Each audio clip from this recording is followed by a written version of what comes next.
my family higher-ended my vacation plans for my golden sister and her kids. But what happens when the forgotten child finally decides she's had enough? Felicity has spent her entire life living in her sister Grace's shadow, sacrificing her dreams, time, and happiness. But when her family hurries on her long-awaited vacation, Felicity makes a secret plan to escape their control. What bold decision did she make that changed everything? Before continuing the story, tell me which city you are watching from. I want to know how far this video has come. And don't forget to like and subscribe to the channel so I can send you exciting stories like this every day. Despite growing up in a seemingly typical suburban Massachusetts family, I, 35 degrees Fahrenheit, have always struggled with this particular dynamic.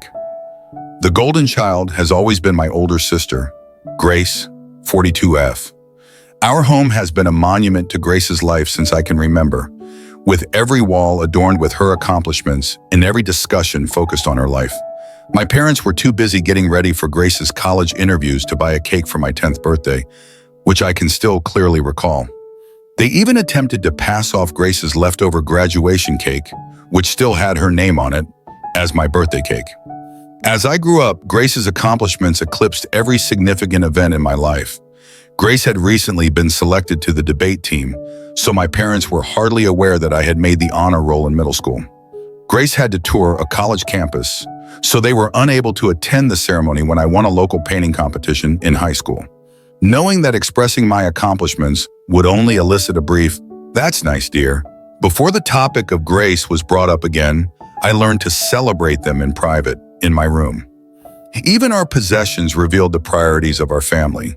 The newest technology, stylish clothing, and everything Grace needed for her many extracurricular activities were always in her room. In contrast, my room was filled with hand-me-downs. When I expressed interest in taking music lessons, I had to make do with Grace's abandoned violin, her old clothes, and her old school supplies. I had trouble playing the violin since it was too large for me. We already spent so much on Grace's piano lessons this year. My mother responded in response to my request for a suitably sized one. All the way through high school, the trend persisted. I was forced to use borrowed library books to study, while Grace received private instruction for her SATs. My parents took out a loan for her to buy a car for college. They advised me to take the bus when I needed assistance getting about. Grace's needs and desires were at the center of every financial choice, family discussion, and holiday preparation. It was really difficult in college. With the full backing of our parents, Grace had earned her degree from a renowned university. They could only agree to pay half of the tuition at a public school when it was my turn. They clarified, "We're still paying off Grace's student loans. You'll need to figure out the rest on your own." In order to make ends meet, I worked 2 part-time jobs while I was a student, frequently dozing off over my textbooks. Grace, in the meantime, was beginning her career at a position our parents had helped her land through their contacts. 7 years ago, Grace got married, and everything changed, or rather, grew worse. For a whole year, our family's whole attention was on the wedding. For her ideal wedding, which included a designer gown, an opulent location, and a guest list of more than 300, my parents took out another loan. Despite their concerns about the payments, I recall hearing them in the kitchen one evening and their insistence that nothing was too good for Grace's special day. Was there ever any question that she was her maid of honor? I was supposed to coordinate bridal showers, plan a lavish bachelorette party, and manage any minor emergencies that arose. My mother told me, "Don't be selfish, Felicity. This is your sister's special time." When I expressed how stressed I was with juggling these obligations while working a full-time job, the twins followed. Our parents were ecstatic when Grace revealed she was expecting twins. Even though they were still repaying the wedding loan, they contributed to the down payment on a home close to them.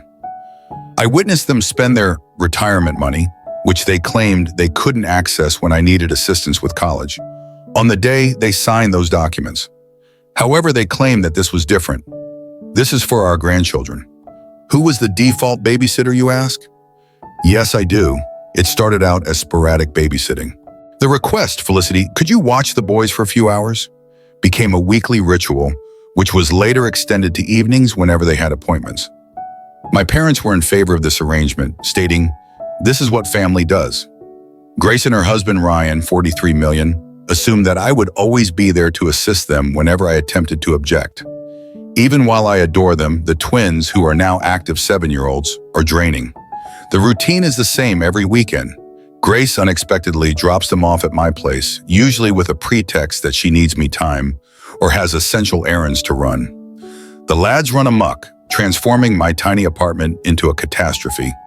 Grace starts crying about how overwhelmed she is when I try to set limits or ask for advance warning, and my parents criticize me for not being supportive. I put in a lot of overtime to establish myself in the marketing industry. I recently received a promotion offer that would involve greater hours and more travel. My mother remarked, "But what about the twins? Your sister needs you here." Grace added, "You can't take that job, Felicity. Who will help me with the boys?" When I brought up this topic during a family dinner in the hopes of receiving some congratulations, it seems as though my time, profession, and life are completely irrelevant. My father adds, "Family should come first, Felicity." My mother always responds, "Your sister has 2 children to look after." You don't know what tired really means. When I tried to explain how overwhelming it all is, Grace accused me of being envious of her life and her kids. She replied, "You're just bitter because you're still single," as though my marital status were the only factor that determines my value as a person. After a particularly demanding weekend with the twins, I made the decision to finally treat myself to a beach vacation last month. They had successfully damaged my laptop and left permanent markings on my couch. I knew I needed a vacation. I discovered a small, unpretentious resort in Florida that was ideal for a tranquil retreat. My mother's eyes glowed when I brought it up during our weekly family supper. "Oh, that's perfect. We should all go together. The twins would love the beach." Before I could protest, Grace had already begun organizing events. She stated, "You can take the boys swimming while Ryan and I have some alone time," as though my trip would naturally turn into a time for them to be looked after. In exchange for my assistance with the twins, of course, my parents even offered to upgrade my reservation to a superior resort where they would all stay. Totally disregarding the fact that this was meant to be my vacation, they began organizing activities and outings centered around what the twins would like. I made a choice that would alter everything while I was lying in bed that night. I reserved a separate resort on a quiet little island.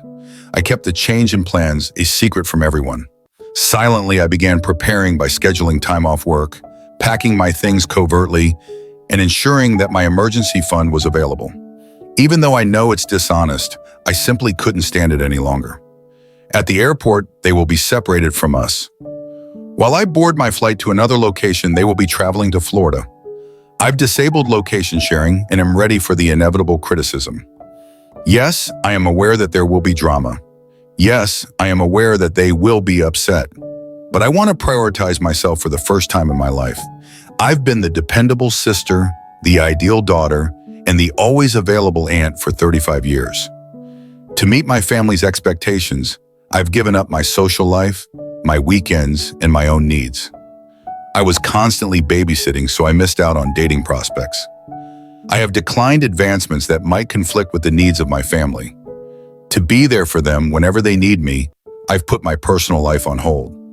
Right now, I'm fleeing a lifetime of being taken advantage of, not just a holiday. I intend to utilize this as a turning point to set clear limits with my family and perhaps even take a complete vacation from them. I'm sick of always making sacrifices, being the family's pillar of support, and being the dependable fallback option. Reddit, what should I do? Am I exaggerating? Is it appropriate for me to want something else for myself? Or should I merely follow their plans and accept my place in the family? First update, I appreciate all of your help and guidance. Since my last post, a lot has transpired, and I want to explain how it all turned out. Although everything went according to plan, the day at the airport was more emotionally fraught than I had anticipated. I purposefully chose a different check-in station that was far from where my family would be when I arrived early. I watched everyone come through the glass walls of the terminal, Ryan checking their booking details, my parents looking excited, Grace handling the twins, and Grace hauling baggage. I silently went through security for my own flight as soon as they started to head to their check-in counter. As soon as they realized I wasn't at their gate, my phone began to buzz. The bewildered text first appeared, "Where are you? Gate B12 is where we are?" Then the anxious ones. "How are you, Felicity? Has something taken place?" And lastly, the irate ones. "How could you treat us like this?"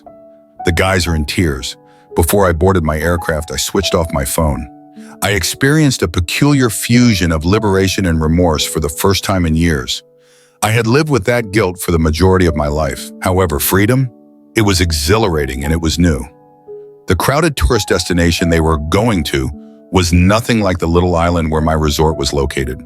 Years of strain vanished the instant I set foot on the beach. No twins to babysit, no family problems to handle, no schedule to adhere to. The ocean, me, in complete freedom. In fact, the first 2 days were challenging. The twins would be eating lunch now, or Grace would typically require assistance going to bed at this hour, so I kept checking the time.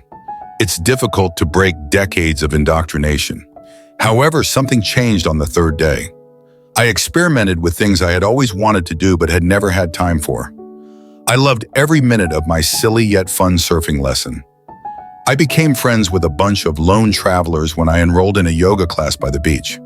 I even had a spontaneous dinner date with a fascinating man I met at the resort's coffee shop one evening. Even though it was only a casual supper, it served as a reminder that I could live a life apart from my family. When I eventually turned my phone back on him after 5 days, that was the true test. There were dozens of voicemails, more than 300 text messages, and 147 missed calls. Even my mother had called my place of employment to report a family emergency. Fortunately, I had previously told my supervisor that I would be taking a holiday. Some of the voicemails were played for me. My mother's tone changed from one of concern to one of rage to one of manipulation. "Felicity, how could you leave your family in such a way? The twins are inconsolable. Did we raise you this way?" Even worse were Grace's messages. "You've ruined my everything." The lads are persistent in their request for Aunt Lizzie. I can't handle meetings by myself, so Ryan had to shorten them. However, one message struck a different chord. My father sent it, and he seemed unsure for once. "Felicity, please let us know you're safe even though I don't understand what's happening." I had never heard him talk to me without instantly defending Grace or pressuring me to do more before. I texted our family group chat just once. "I'm having a great vacation and I'm safe. When I get back, I'll get in touch with you. Please give me space." I then turned off the conversation and resumed talking to myself. The following 5 days were life-changing. In addition to reading bedtime stories to the twins, I also read 3 novels. I spoke with other guests without interruption. Every evening, instead of rushing home to assist with baths and sleep, I watched the sunset. In order to digest years' worth of suppressed emotions, I even began journaling. I ate dinner at a little beachside eatery last night. When the elder waitress saw that I was alone, she inquired as to whether I was content with my seclusion. She said something that stuck with me after I gave her a brief explanation of my circumstances. "Family is vital, honey, but not at the expense of your own well-being. Putting yourself first is sometimes the boldest thing you can do." I didn't head straight to my flat when I got home. In order to give myself time to get ready for the inevitable confrontation, I had reserved a hotel room for 2 nights. During this period, I updated my work emergency contacts, changed the locks on my doors, and, above all, put my boundaries in writing. I accidentally liked a coworker's post on social media, which is how my family found out I was back. My mother and Grace arrived at my apartment building in a matter of hours, constantly buzzing my intercom. Across the street, I watched them from the window of my hotel room, feeling oddly cut off from their spectacular performance. I'm going to confront them tomorrow, at a neutral coffee shop, not my residence. I know it won't be simple, but I've prepared what I want to say. When I consider it, my hands tremble, but I'm choosing myself for the first time in my life. And I know I'm doing the right thing in spite of the worry, the guilt, and the drama that will undoubtedly ensue. I'll provide another update following my talk with my family. I'm grateful because Reddit gave me the confidence to take this first step toward independence. Second update, as scheduled, my family and I gathered at the coffee shop, and it was even more heated than I had anticipated. This is what took place. The encounter at the coffee shop began politely enough. I got there early and sat at a corner table where I could see the front door and the emergency exit, a habit I'd formed from years of expecting family drama. I could hardly grasp my coffee cup because my hands were shaking so much. My parents, Grace, and surprisingly Ryan all showed up together. I am glad there are no twins. I raised my hand and said what I had practiced before they began their planned speeches. I'm establishing boundaries, and they can't be negotiated. The 2 hours that followed were a masterclass in manipulating emotions. Grace started crying as she described how my absence had traumatized the twins. My mom attempted to instill guilt, following all that we have done for you. Unexpectedly, Ryan tried to mediate by offering a compromise in which I would only see the kids every other weekend. For the most part, my dad sat quietly and uneasy. Grace's statement, "You're being selfish. Family means sacrifice," was the pivotal moment. Something broke inside of me. Clearly but calmly, I responded, "Yes, family means sacrifice, but it's supposed to go both ways. When was the last time any of you sacrificed anything for me?" The ensuing hush was deafening. I revealed everything for the first time. The years of being Grace's second best friend, the unfair financial treatment, and the ongoing belief that my life and time were not as valuable as theirs.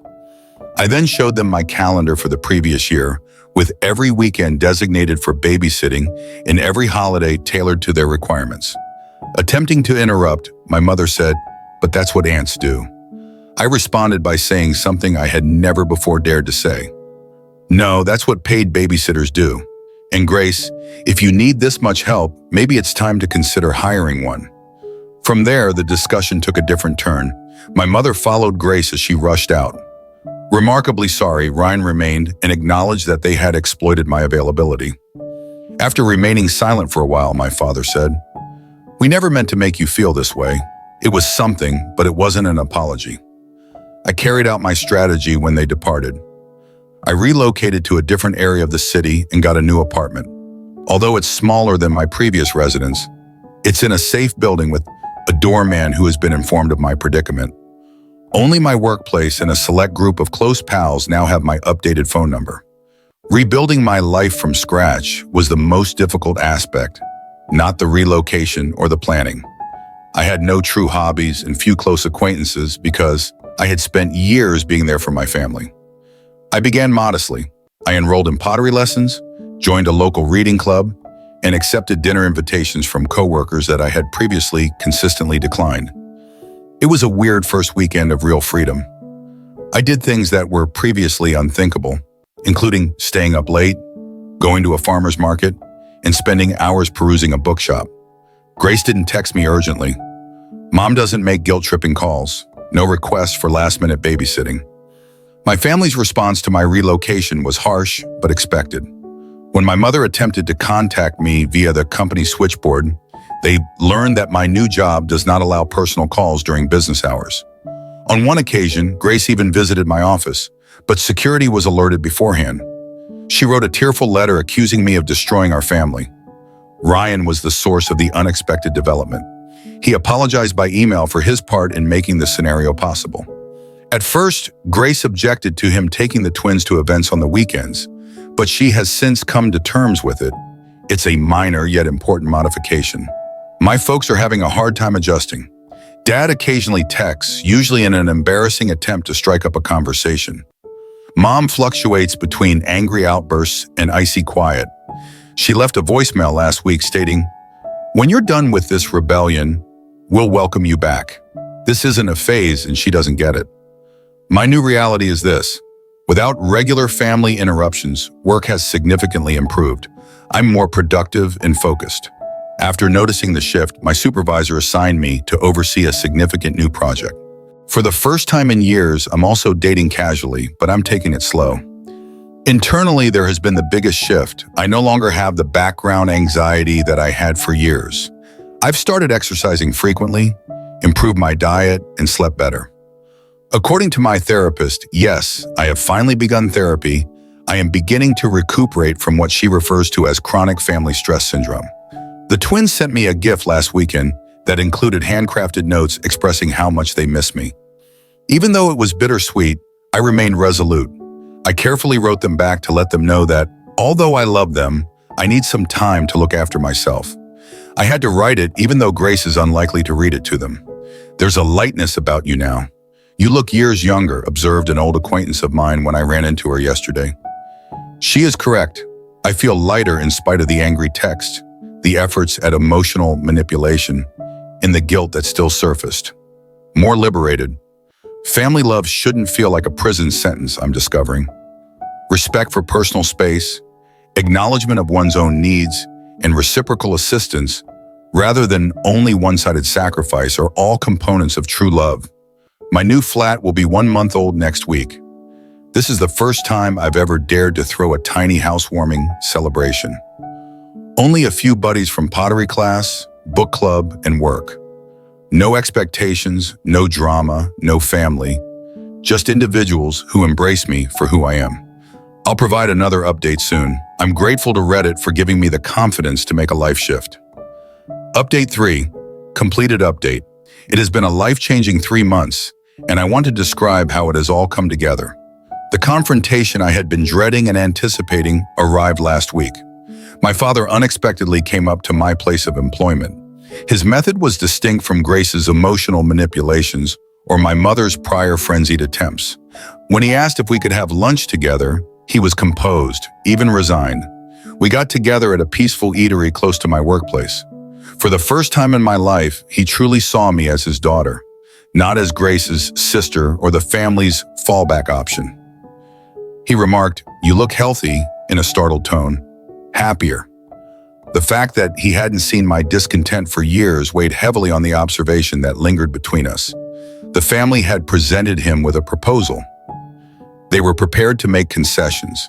If I agreed to take back my place in the family, I could have every other weekend off. He went on to say they'd even pay for my time with the twins, as though making money off of the commitment would make it more alluring. They still didn't understand, I realized as I looked at him across the table. They did not view my independence as a basic right, but rather as a negotiating chip. "Dad," I replied, "I'm not negotiating my freedom, I'm living it." The conversation that ensued was the most candid one I have ever had with my father. I described how their incessant focus on Grace had impacted me emotionally as much as practically.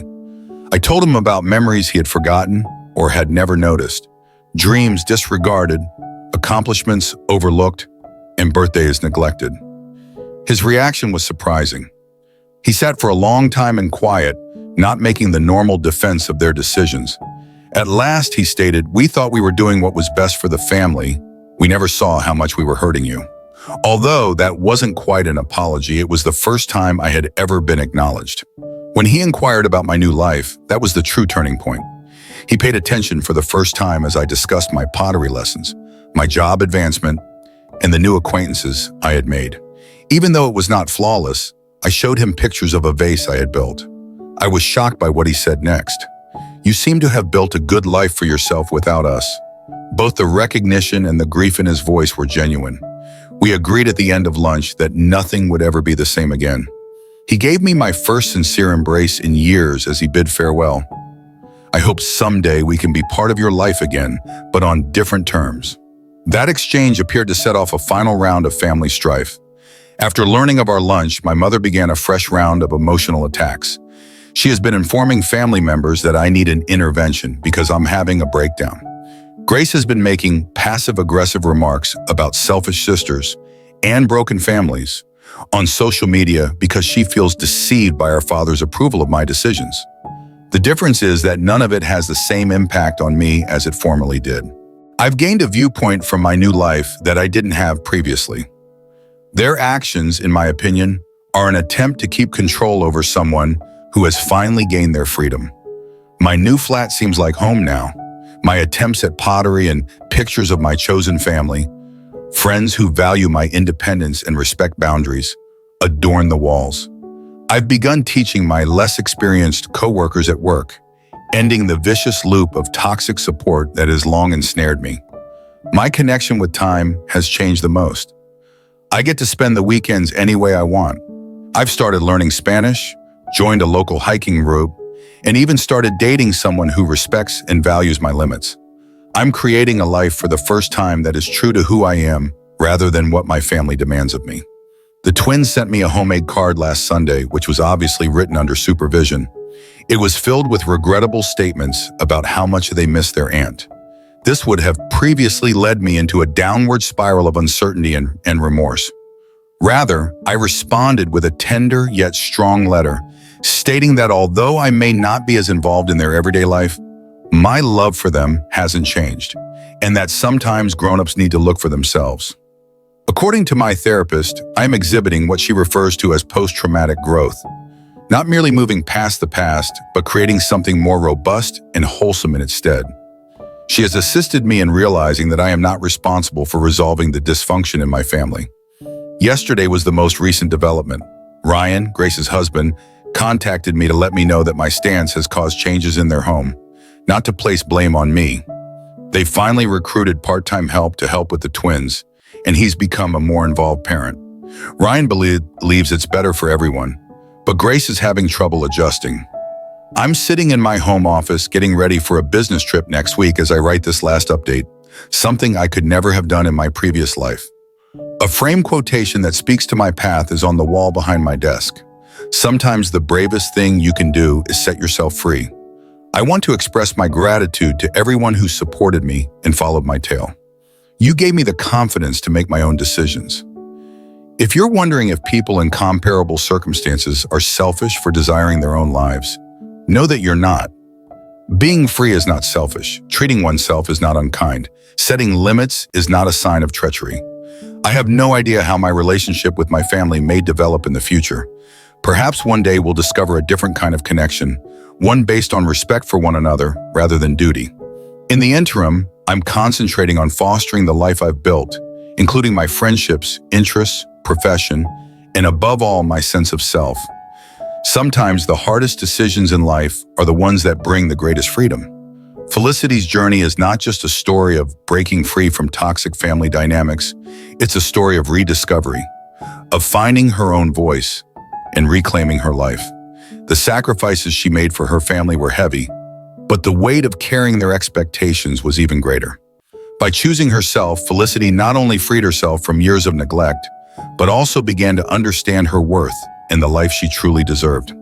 Her courage to set boundaries reminds us all that it's never too late to choose yourself. True love, whether from family or friends, should never come at the expense of your own happiness and mental health. It's about respect, reciprocity, and mutual support. Felicity's story is proof that taking the first step toward independence, no matter how difficult, is the bravest thing you can do. If her story moved you or inspired you to rethink your own relationships, we'd love for you to join this community. Please like, share, and subscribe to our channel to hear more stories of resilience, growth, and self-empowerment. Don't forget to hit the notification bell so you'll never miss an update. And if you've faced similar struggles, share your experience in the comments below. Your story could inspire others to take that first step toward freedom and healing. Thank you for watching, and we'll see you in the next video.